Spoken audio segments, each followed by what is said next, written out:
Welcome to the In Love with PMDD podcast. I am your host, Dr. Rose Alcaton, your PMDD relationship psychotraumatologist. I help you stop the monthly PMDD breakups. I have personally been suffering with PMDD for over 19 years, and I published my dissertation directly towards the relationship experiences of partners of individuals who are suffering with PMDD. So although I have premenstrual dysphoric disorder, which is an approximately 1 in 20 women, makes you want to break up with your partner every single month right before your period, I also provide services and counseling services and programs specifically designed for partners for what they are going through with being in a relationship with someone who struggles with PMDD. There are so many aspects that affect PMDD relationships, whether it's PMDD rage, whether it's intrusive thoughts, whether it's just you not getting your needs met in your PMDD relationship and feeling like breaking up is your only option. I am here every single week to give you my signature trauma transformational tools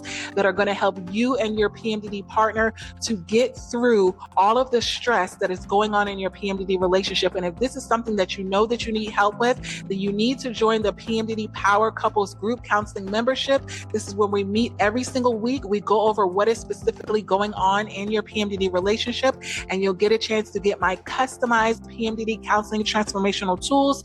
And then also, if you need a private session for you and your partner, you can go to inlovewithpmdd.com and get those PMDD relationship reset sessions. This is where I have private sessions with you every single week, every single month. We're checking in, we're mapping out your PMDD relationship.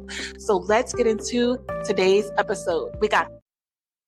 So today I want to talk to you about parenting and your PMDD relationship. And the reason why I really wanted to talk about this is because one of the things that I struggled with the most was knowing that I had premenstrual dysphoric disorder and not causing damage to my daughter. As a mom, there's a lot of guilt that goes into having premenstrual dysphoric disorder symptoms. And then when you're going through issues in your PMDD relationship, it kind of adds to that. And the reason why it was so really prevalent for me and really something that it was heavily on my mind is because of the childhood that I had. So for those of you who don't know, if you haven't listened to earlier episodes, I had a very traumatic childhood. And I think when you become a parent and you have a traumatic childhood, you're kind of hypervigilant to the things that are going on in your relationships in any area of your life that could potentially impact your child. And so what happened was with my, my childhood, I was in foster care at the age of 3.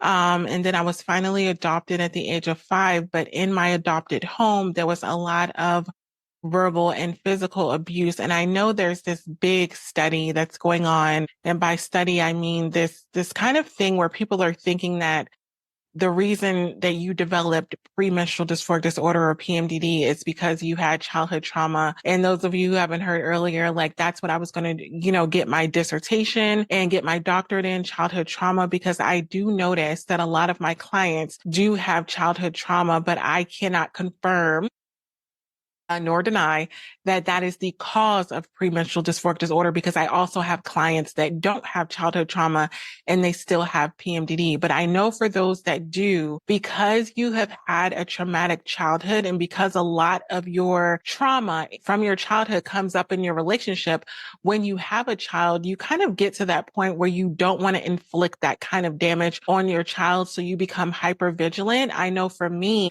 one of the things that really hurt me the most growing up was the verbal abuse.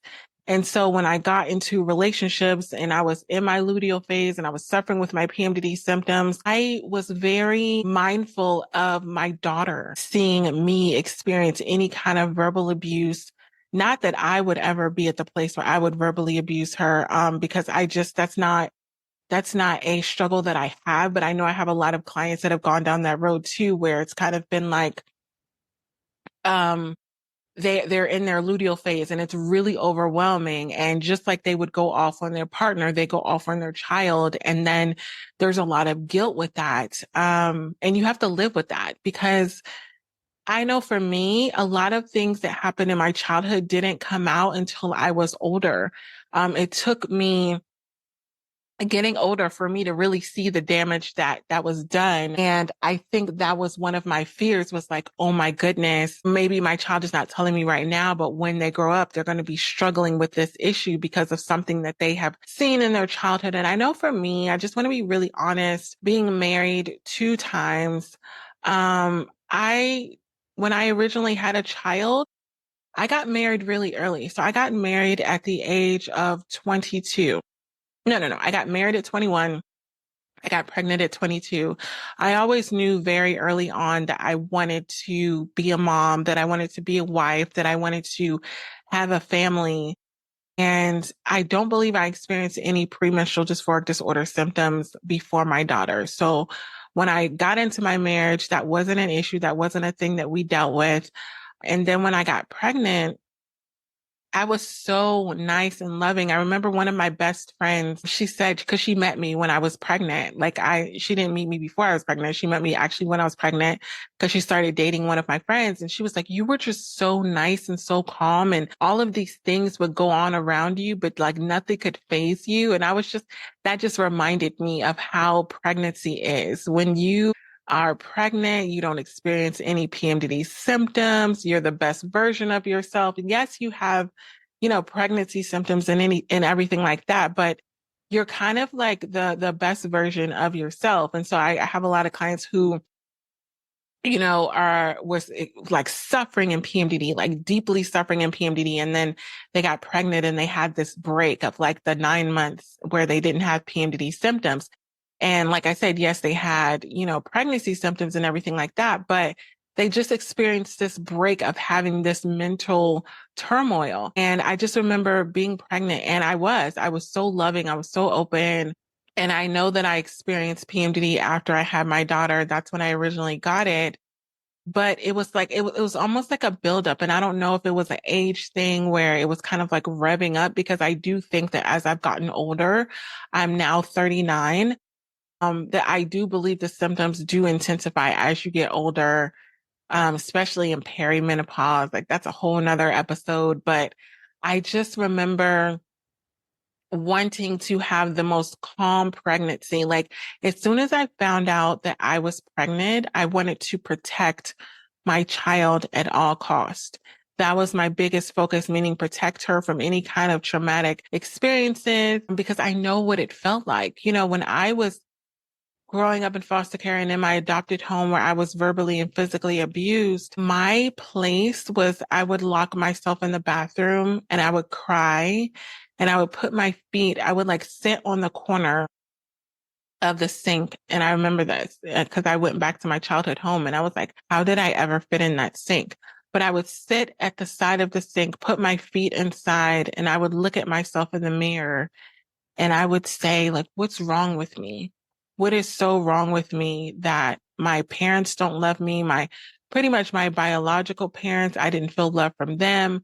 My adopted parents, I didn't feel really loved from them. I felt like I was a burden. I felt like I was like the black sheep of the family. And so I think when you are a child and you're wanting that sense of acceptance, and you're wanting that sense of love, that you automatically think, well, it can't be them if it's everybody that's, not showing you that love, affection, attention, validation. Like it must be something wrong with you. And I would sit in the mirror and I would like beat myself up, because I would just be wondering what was so wrong with me that they couldn't choose me. And I think that's why when I get into any relationship now, that having my partner choose me is so important, because I felt like when I was growing up as a child, I never had parents that chose me. I never had parents that literally said, I think that you're worth something. I value you. So I'm choosing you. And that was one of the reasons. That's actually the reasons why I've been with all of my past partners, is because they've chosen me in a sense of they've given me that sense of security of like, I am choosing you. I want to be with you. I'm seeing the value in you. And I know that's my Achilles heel, because once I feel that way, once I feel chosen, once I feel valued, then I can do things like ignore a lot of the red flags, because that's my childhood trauma. That's my childhood void, that void that's there, that's being filled. And so when it comes to premenstrual dysphoric disorder, a lot of things that you deal with in PMDD make you feel like you're not worthy of being chosen because you have this disorder. And what do I always say? Like, PMDD is not your fault, but it's our responsibility to manage. And so when I was in my relationships and I was in that place of wanting to be chosen and wanted someone to tell me that I'm a good girl and that I'm good and I'm being a good partner, a lot of that had to do with my childhood. So when it came to my daughter, I always care about her feelings. It's not just about what did you do in school and what are your grades and all of these things, because I remember being in that place where I felt like I had to earn my parents' love. I felt like I had to do certain things in order for them to love me, to accept me. And I never wanted my daughter to feel that way. I never wanted her to feel like she had to earn my love. I wanted her to feel safe and secure that no matter what happened, I was going to be there to love her and to accept her. And so when you're in your luteal phase, you're harder on yourself as a parent because you're feeling the need. You're kind of hyper vigilant. I need to make sure that I do this. I need to make sure that I do that. I need to make sure that I do this. And what I've noticed the most, because I now have clients as young as 13 who now have premenstrual dysphoric disorder.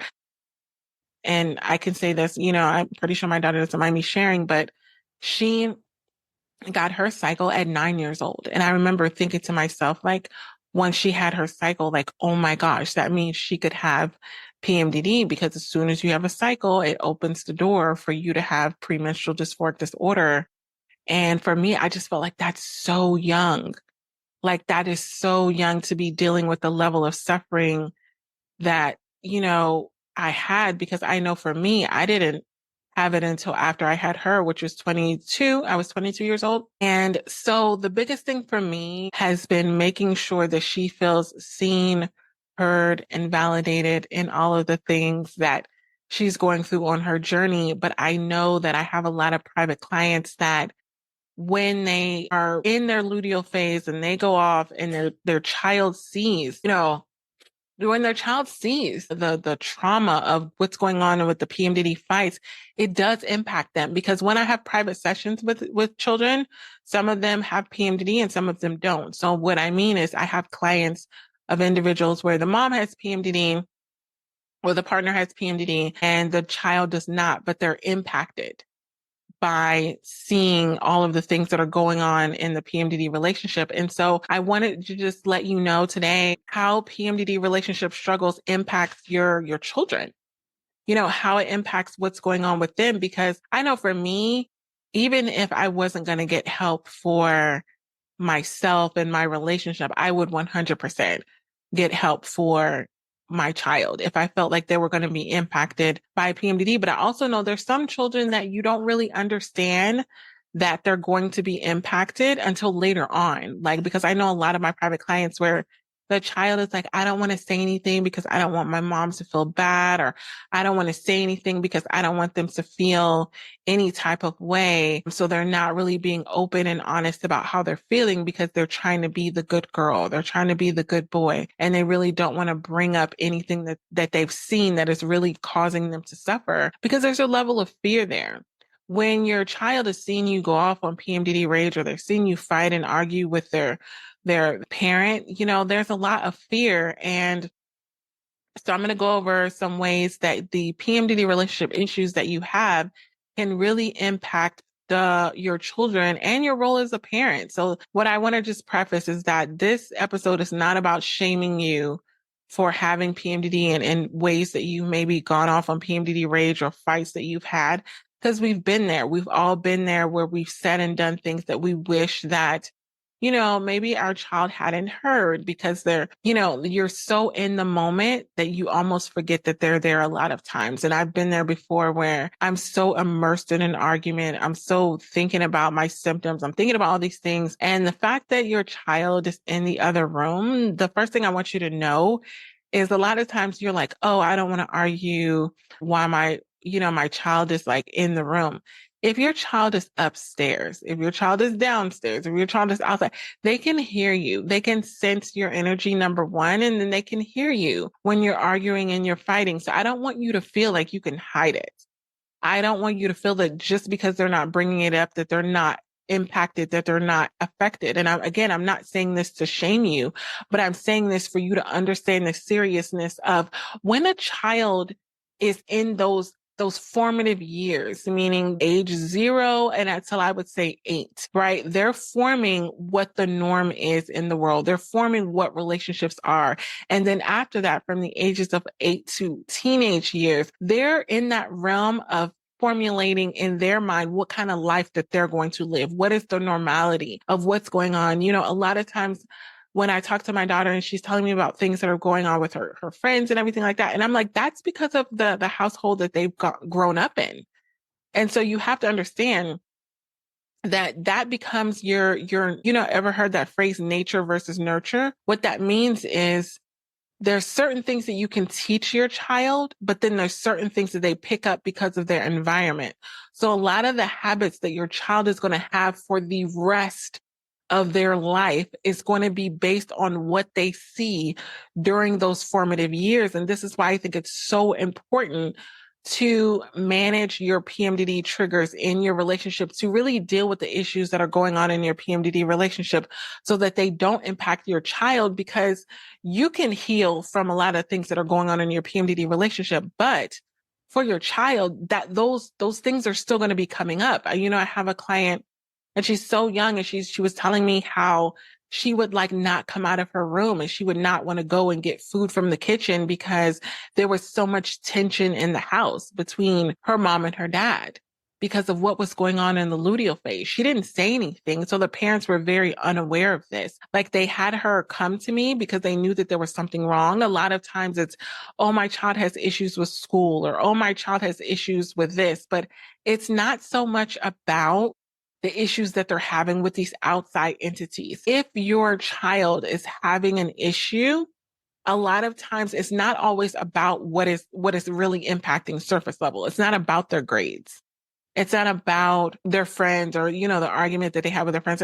It's really about what's going on in the home. I always say handle it at the lowest level possible, meaning handle it with what's going on with you in the household. What are they seeing? What are they viewing? Are they feeling seen, heard, and validated? And so the first way that really having premenstrual dysphoric disorder is really impacting your PMDD relationship and your PMDD relationship with your child is during the luteal phase, you may be one version of yourself, right? Post period, you're another version of yourself. And so this emotional roller coaster doesn't just impact your partner, it impacts how you are as a parent. If you go more internal, if you kind of shut down, or if you're kind of like a little bit erratic during your luteal phase, they're not going to understand why mommy is sad. They're not going to understand why mommy is angry. They're not going to understand why you shut down. They just know that this like emotional energy has shifted. And with children, what I want to let you know, first and foremost, they're always going to blame themselves. Any shift in your emotions and they're not getting what it is that they need, they're always going to think that it's their fault. They're always going to think that it's their, there's something that they need to do. They're probably going to feel like they need to fix it. And there's so many things that they're feeling the pressure of doing because your mood is shifting during your luteal phase, where they can feel really open and really safe during your follicular phase when everything is going great, or even during your cycle when everything's going great, or ovulation. And then as soon as you go into your luteal phase, they think that they've done something wrong. And a lot of times you can even tell them, like, no, it's not that you're doing anything wrong, but they're still going to feel that way because they're wanting you to return to your state that you are in your follicular phase, when you're like, you have the energy to play with them. You have the energy to talk with them and all of these things. And so the next way that, having issues in your PMDD relationship is really going to impact you as a parent is you're modeling unhealthy conflict. If there's one thing that I can tell you that you need to do if you have premenstrual dysphoric disorder is manage how you have conflict. And this is something that I really had to, as I went into the dating phase after my divorce, I really had to choose a person that was able to have conflict in a way that wasn't going to impact my premenstrual dysphoric disorder symptoms. That was something that I had to take personal responsibility for. What that means is, if I connect myself with someone, if I get in a relationship with someone who doesn't handle conflict in a way that is healthy for me having PMDD, then we shouldn't be together. And I know that's very harsh and I know that's very cut and dry, but I also know what it looks like for me to be in a relationship with someone where when they get into conflict, they yell and they curse and they fight and they do all this. That brings out the worst in me when I have PMDD. That rhymes. It brings out the worst in me. I already know that that's a me thing. I take full responsibility for that. A lot of times I don't blame that on the partner. Like maybe, cause I always think like maybe, there are people that can handle the yelling and the cursing and the fighting and they think it's normal and they think it's okay and they could easily get over it. But I really need to recognize that's not me. I cannot be in a relationship with someone that yells and curses and fights and shuts down and stonewalls and is just mean and vindictive and bitter and resentful. All of those things just because we're having a disagreement. So what you need to know when it comes to having children is the way that you handle conflict, and you are going to handle conflict in your relationship, but the way that you're modeling it to them is going to impact the way that they think of what's healthy and what's not. So a lot of times, if you think about what I tell a lot of my private clients is the way that you're acting in your PMDD relationship, if your daughter or your son came home and told you that their partner was treating them the way that you're treating your partner or the way that your partner is treating you, like, would you tell them to stay with them? Would you tell them to be with them? Or would you tell them to run because that's not what they deserve? Well, you can't say one thing, but then they see you accepting another. I can't tell my daughter, only be with someone that treats you kindly, only be with someone that treats you with respect, even when you're in conflict. And then they see a partner that I have yelling and cursing at me and we're yelling at each other and going back and forth, because she's not going to go off of the words that I say. She's going to go off of the actions that I take. She's going to say, well, if my mommy could handle that, then I could handle that. So premenstrual dysphoric disorder causes tension. It causes arguments. It causes full down breakdowns, full blown fights when it comes to communication, and children are sponges. So they're soaking in everything that they see, everything that they hear, everything that they feel with the energy shifting in the house. And they learn how to handle emotions by watching you. So I want you to think of your life as I'm teaching my child what it is that I am telling them that they should accept. Because the words that you say later on when they get into their own relationship, it's not going to matter. It's not going to stick. What's going to stick is that version of you that they're seeing that you took in your relationship. They're seeing that you took being yelled at. They're seeing you yelling at your partner. And yes, you can go back and apologize. And yes, you can explain to them and say, mommy didn't mean that. Daddy didn't mean that. We were just doing, it's imprinted in their brain because cognitively at the age where they're a child, they are sponges. So if your partner avoids conflict, they shut down when you have disagreements. And then you're walking around the house and they're seeing, your partner giving you the silent treatment. This is what I dealt with a lot of times with my adopted father. I dealt with a lot of stonewalling where when I was on punishment for doing something wrong, my dad would just not talk to me, literally be in the room and not speak to me. And I would feel horrible. I would feel so devalued because he wouldn't even acknowledge my presence. He would almost do it out of spite because he would acknowledge everybody else's presence but mine. And that was his way of punishing me. And so a lot of times for you that are saying like, I don't yell at my partner, I don't do this, I don't do that. And you think that shutting down and stonewalling your partner by not speaking to them, giving them the silent treatment is better. It's actually worse. It felt worse to me to get the silent treatment. Sometimes I almost wished, I was like, I wish he would just yell at me so at least I know that he cares. Like that's how desperate I got as a child because I wanted some level of, he sees me, he hears me, at least he knows that I'm here. But when someone ignores you, when someone doesn't talk to you, when they're upset with you, it's almost way worse than them going off on you because you're feeling like, wow, you don't even care enough to even address the issue. And so if your partner lashes out on you and they explode and they start yelling and cursing and saying all of these things, your child is absorbing all of that. They're saying, oh, if it's okay with mommy, then it's okay with me. If it's okay with daddy, then it's okay with me. Even if you're trying to protect them from seeing it, they can feel it. So that's one thing that I want you to know about with your kids. You may say like, oh, if we're yelling and we're fighting, you can tell your kids to go in the other room. You can do all these things, or you can even go outside of the home.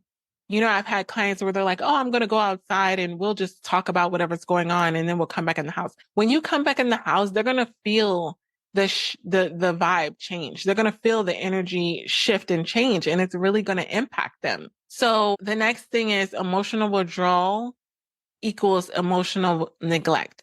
I dealt with this a lot in my childhood where my needs were not met. It was almost about just meeting my basic needs. Are you fed? Like, do you have food on the table? And that was just the extent of parenting. So I know how hard it is to show up when PMDD is like raging through your body and you're going through your luteal phase and you're going through all of these things. And sometimes even hugging your child can be too much because you have that kind of like not just that sensitivity to noise, which is misophonia, but almost like touch, like your child touching you can make your skin crawl, just like your partner touching you can make your skin crawl. But when this becomes a pattern, your child can start to internalize this message. When mommy is hurting, when mommy is suffering, I disappear. I don't matter. Mommy doesn't want to be around me, and this can lead to feelings of rejection.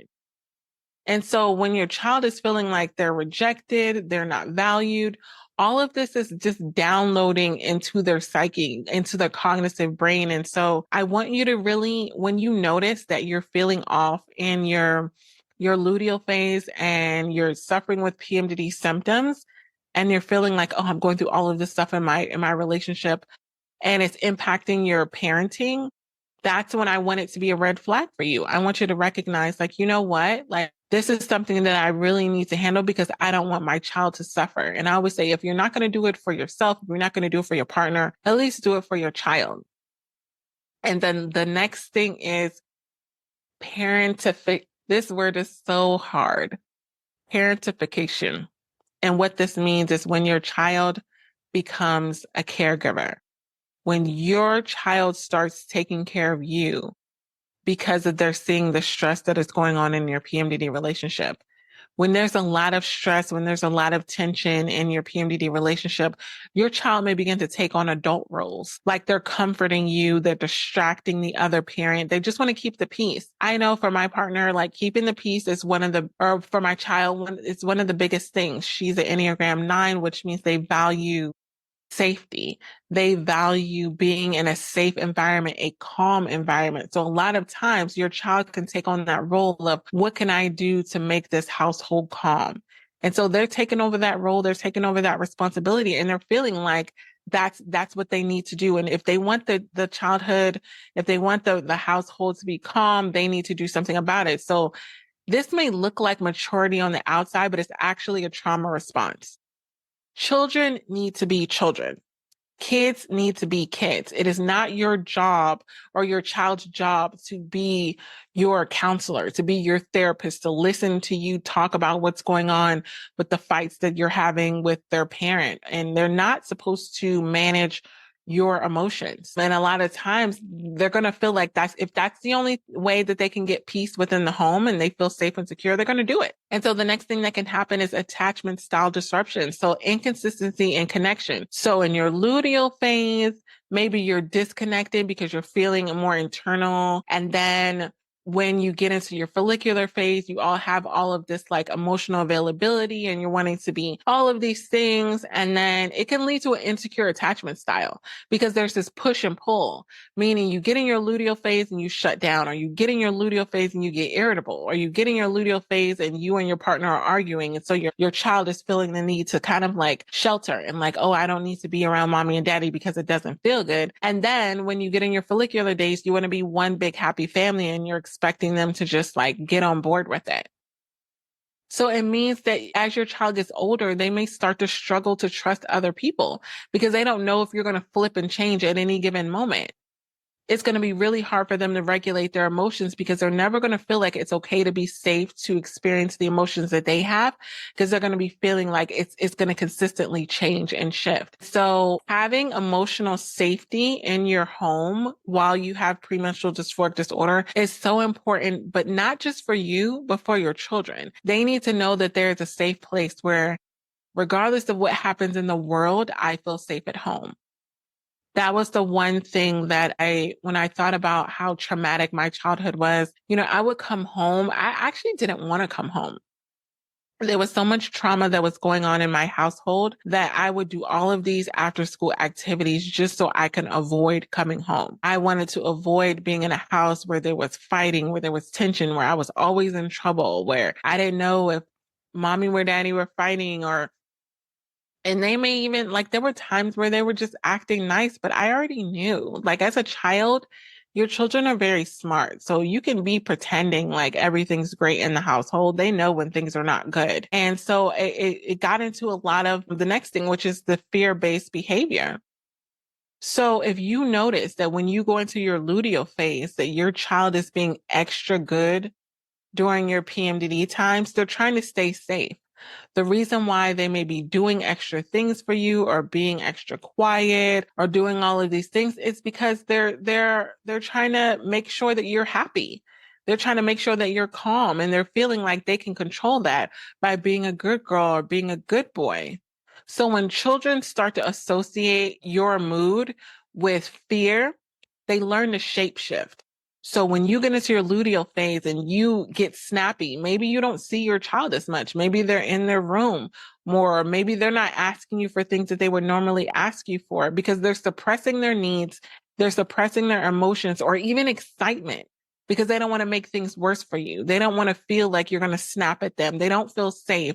And so that kind of survival mode is going to lead to a lot of anxiety. Your child is going to have anxiety because there's no emotional safety. There's like, sometimes mommy is nice, sometimes mommy's on edge, sometimes mommy's irritable, sometimes she's really open. So that's the anxiety, is your child doesn't know you're shifting and changing in your mood. They're not shifting. Their needs are the same. And so it can also lead to a lot of people pleasing, right? They can start to do things to just make things easier for you. And so they develop this people pleasing mentality, and then they start to disassociate. Where if you notice your child, you might be like, oh my gosh, my child is so amazing during my luteal phase. They're disassociating. They're not even there. They're not even there. They're not trying to be there. It doesn't feel safe for them to be there. And so they're disassociating for 1 to 2 weeks because they hear you arguing. For a couple of my private clients that are in their teens, they say that when their parents are arguing, they just, they're on their electronics more, and they're already on their electronics, but they kind of just like stay out of their way. They don't even want to go to the kitchen to get a snack because they feel like if I go to get a snack and, I do something to trigger them, and like basically they're fearing that they do something to trigger one of you and then it causes you to fight. Again, children have the tendency to internalize everything that is going on that's traumatic in their childhood, that it's their fault, that it has to do with them. And so another thing that happens is when you have premenstrual dysphoric disorder, it can throw off a lot of the routines that you have in the household. So if you normally do things at bedtime, maybe that's skipped. If you normally do things like with playtime, it's very hard for you to keep a schedule with your children because you're all over the place, and school prep has been forgotten. Like, your kids are starting to make their own lunches because they can't like depend on you guys to do it. And it's just a lot of the chores that just go missing when you're in your luteal phase. And if you're having issues with your partner, what that means is you're not getting the support from your partner. Because if I know, I've seen this so many times where partners are fighting and arguing, so they're not wanting to ask their partner for help and support. And so what I want you to know is kids thrive on structure and routine when not of safety or predictability. If they don't know what's going on, I have this calendar in my home. It's called the Big ASS calendar, but it's like a hashtag calendar. And it has all of the things. It basically is a calendar of our whole year. And because I have such a busy schedule, I put that calendar up so that, my daughter, she's 15, she'll be 16 this year, so that she knows what's really going on. every single day. And she looks at that at random times of the day, random times of the week, random times of the month, just to know what's going on, because they need structure, they need stability, they need to know what's going on. And a lot of times when you're dealing with issues in your PMDD relationship and you're stressed out, you're not really thinking about giving them that level of stability. You're like, I'm surviving. They have food on the table, they're taken care of, they're getting their homework done. And one of the things that I really did notice is this hyper focus on schoolwork. I homeschool my daughter. She's now in the 10th grade. She'll actually be in 11th grade in about a couple weeks. And I grew up in a household where grades and how you acted and all of these things dictated how you were treated at home. Meaning, if you got straight A's or you got good grades, then you were treated lovingly. If you did not, you were not treated lovingly. And so I kind of got to this place of prioritizing my child's emotional and mental well-being over her academic achievements. And what I mean by that is there's a lot of kids that are feeling the pressure of, I have to get straight A's, I can't do this, where you're developing this perfectionism mentality. Like, oh, if you're not getting good grades, what are you doing? And why are you doing that? And why are you hanging out with the wrong crowd? And then they're getting, as they get into teenagers, they're dealing with vaping and drugs and alcohol and all of these things. And it's like, what is the stress and anxiety that's really going on in their life where they're feeling like they can't talk to you? Because if I want you to just think about this for a minute. If your child did something really bad, like say if they stole something or they did something, are they in a place where they can really talk to you about it, where they feel like you're not going to go off on them? Because let's be real. PMDD rage is no joke. If they've seen you go off on PMDD rage, you might say things that you regret. Your partner may react in ways that they regret. And even if the fight is behind closed doors, they have felt that energy. So kids will really pick up on when your tone is different, when you're raising your voice, when there's tension in the room, when there's emotional outbursts, and it's scary for them, even if it's not directed towards them. Like you may say like, oh my gosh, I can keep it together with my kids, but not with my partner. Well, if you're going off on PMDD rage, guess what?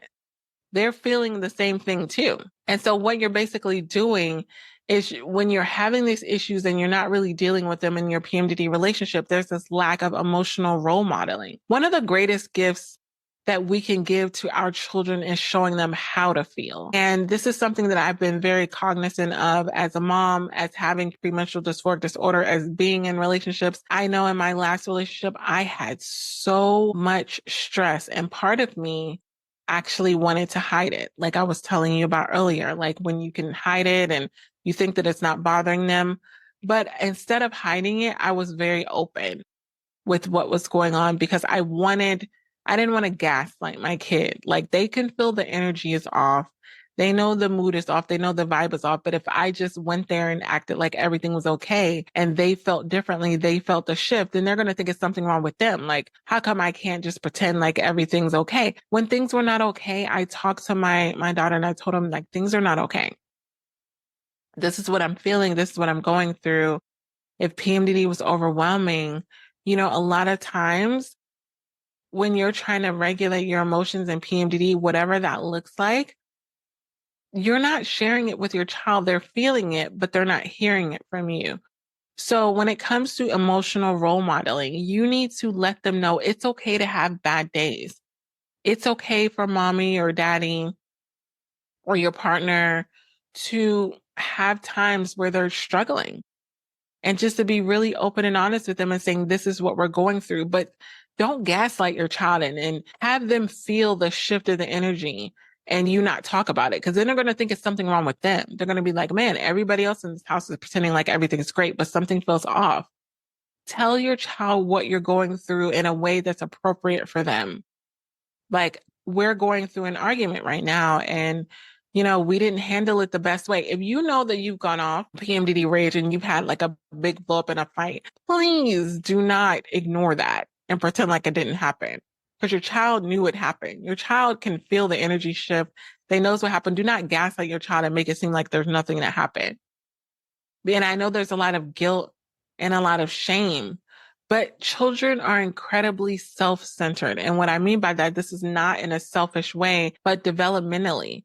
They believe everything is about them. So if you're yelling and cursing at each other, they're going to think that it's something that they did. And so if the house is tense, if you're sad, if you and your partner are distant, if you guys aren't doing the normal routines together, they're going to believe that they caused it. But until you tell them the truth of what's going on, that guilt is going to stick with them and it grows and it's going to affect their self-worth because they're going to be like, oh my gosh, if I can't be happy in my house, like where can I be happy? Where can I be safe? So a lot of times I'm so grateful for the clients that I have that have been like, you know what, we have gone through a lot of traumatic things in our household. And I think my child really needs a safe space to process this. And the reason why I've been working with children, whether they have premenstrual dysphoric disorder or not, is I need to be able to explain to them what goes on with PMDD, why your parents are acting like this, why your partners are acting like this, so that they understand that it's not about them. And the sooner I can rewire their brains to understand that it's not their fault and it's not because of them, the sooner I can stop the traumatic roots to be in their psyche, where they're starting to feel like they're less than, where they're starting to feel like there's something wrong with them. I can rewire that when you begin to get help during the childhood stage. As an adult, if they carry that into relationships and situations, they may not know. It's going to take them a while. I know for me, it took me so long to understand the root of a lot of the things that I was going through. I thought it was because of the relationship, but it really was because of my childhood. There have been so many things that have been brought up in relationships where I thought it had to do with the actual relationship, and it really had to do with my childhood. It really had to do with everything that I had downloaded from what I had seen with my parents, what I experienced with my parents. And so I really know that this is a heavy episode, but I don't want this to be a source of like shame. I don't want you to feel like you're being a bad parent. What I want you to do is understand the magnitude of getting help if you're experiencing a lot of these PMDD fights and tension and stress within the home, and understanding how it's translating to your children, whether you see it or not. Because all of my clients that are children right now, and when I say children from 13 to 18, they're hiding a lot of this. And this is when you see like a lot of this anxiety, a lot of this vaping, uses of drugs and suicidal ideations and all of these things, because they're hiding how they're truly feeling, because they're feeling like, number one, that it's not going to matter. Number two, they're going to get in trouble for bringing it up. And number three, they genuinely don't want you to feel bad. Like they wish that they could fix it. A lot of my clients, they wish that they could fix it for their parents. And they can't, but you can as the adult. What do I always tell you? PMDD is not our fault, but it is our responsibility to manage. So if you know that PMDD is really impacting your relationship, I want you to really understand how it's impacting your child as well. Because as I was going through this past week and, we had spring break and it's an Easter week, and I just saw my daughter like sitting in the kitchen, listening to music and just singing. And it was so healing for me, for my childhood trauma, to see that she genuinely felt safe in her home. When I've been with exes, she's come to me after the fact, not even during. So this is what I wanted to let you know. This has even happened to me. Not during our relationship did she bring up anything that was going on, but after we broke up, she was like, yeah, I really didn't like this about this person. And I heard you guys arguing. And there was just all these things that was revealed after the fact. And I was just mortified. I was like, oh my God, I had no idea that you felt that way. And I had no idea. And I almost got into the realm of that like guilt and shame of being like, I should have known, I should have picked up on that. But I just want you to assume it's almost better for you to assume that your child is going through a lot of these things than for you to assume that they're not. Because my child only told me almost a year later, after the relationship had ended, how much it had impacted her. The fighting, the arguing, the disagreements, the tension, all of the things that they could feel. Your children can feel your energy way more than you think. And when I was in that relationship, I just really was in that place of okay, I should have done better. You start to beat yourself up. I should have done this and I should have. It's not about that. It's about creating that safe space for your child to open up. And so I want to tell you right now, if you're dealing with issues in your PMDD relationship and you know that your child has been impacted, this is not an episode for you to go back and like repeat it, like go back into time and say, oh, let me like erase what happened before. No, have an open conversation of what that brought up for them, because it's still in there. It's still in their mind. Cognitively, it's going to follow them. And you need to be able to be in a place where it's like, it's safe. I remember telling my daughter, I was like, you can tell me how you really felt about this person. You can tell me how you really felt about me with this person. I want you to be honest with me. I want you to feel safe to say what you're really feeling. And, originally she said, I didn't think that it would matter. I didn't think that you would care. That was your partner. That was the person that you were with. And I was like, and you are my daughter and you are my child and you do matter. Your opinion does matter. And it's not a matter of saying like, I'm going to like break up with this person, divorce this person, all those things because of that. But it's a conversation. And you want your child to feel valued and you want your child to feel seen and to feel heard, because when they feel seen and heard at home, they don't have to go out into the world and try to feel seen and heard with people that are not worthy of them. They don't go searching for it where they're so desperate to be with someone that sees them and hears them. And they're like, finally, because you're leaving a void. I want you to understand that whenever you don't provide something for your child when they're in their childhood, it becomes a void and they go looking for it in their adulthood. And a lot of times they may find it in circumstances and people that put them in a circumstance that they're not supposed to be in, that is not really good for them. But because they're getting that void filled, they'll stay in situations longer than they're supposed to, because it's like, finally, someone is listening to me. Finally, someone is hearing me. But it's like, what are all those things that are going on with that? So if this is something that you know that you need help with, what I want this episode to do for you the most is to have you be really reflective of your child. I don't care if your child is as young as 2 or 3 years old, or as old as 18, 19, 20. I want you to really think about how the issues that you've had in your PMDD relationship have impacted them. What have they seen? Because a lot of times it's never too late to have these conversations, these open conversations, and say, hey, this is what happened. How did you feel about that? How is this impacting you? And really get to the bottom of it, because the more that you work through what's going on with them, the more they don't have to try to work through it on their own and wonder why it keeps showing up in their life. Why are they keep having this issue in their own relationships, with their own friendships? And if this is something that you know that you need help with, go to inlovewithpmdd.com, get those counseling sessions so that we can really do a deep dive, not just on what's going on with you as a parent, but what's going on with you, with your child.